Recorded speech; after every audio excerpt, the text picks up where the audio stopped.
Honorables frères et sœurs, aujourd'hui je veux vous parler d'un sujet qui aurait pu sembler incongru à nos ancêtres, mais qui est malheureusement devenu une réalité incontournable dans notre ère moderne. Je parle bien sûr des complots maçonniques visant à affaiblir l'islam.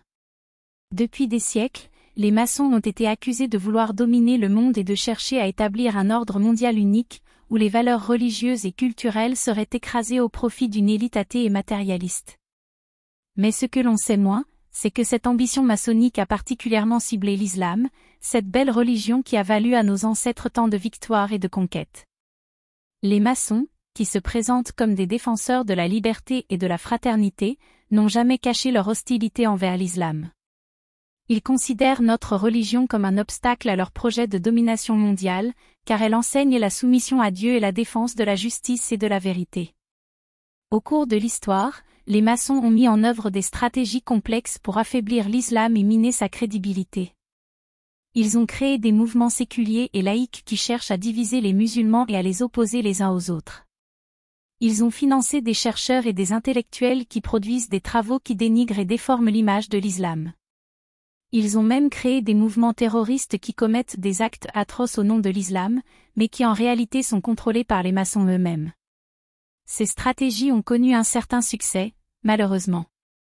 Les musulmans sont de plus en plus divisés, les États islamiques sont faibles et corrompus, et l'image de l'islam est souvent associée à la violence et à la barbarie. Mais nous ne devons pas nous laisser abattre. Nous devons nous ressourcer dans notre foi et dans notre histoire pour contrer les complots maçonniques.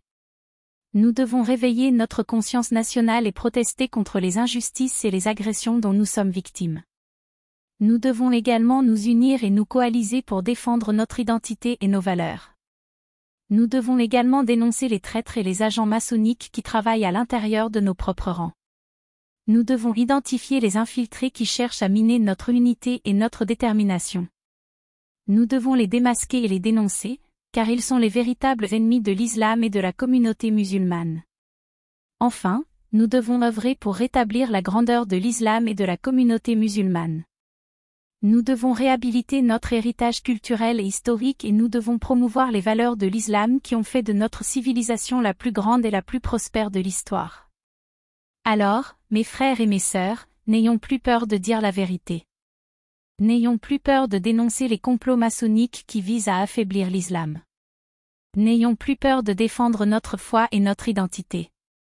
Nous sommes les héritiers de la grande civilisation islamique, et nous devons la défendre contre tous les ennemis qui cherchent à la détruire.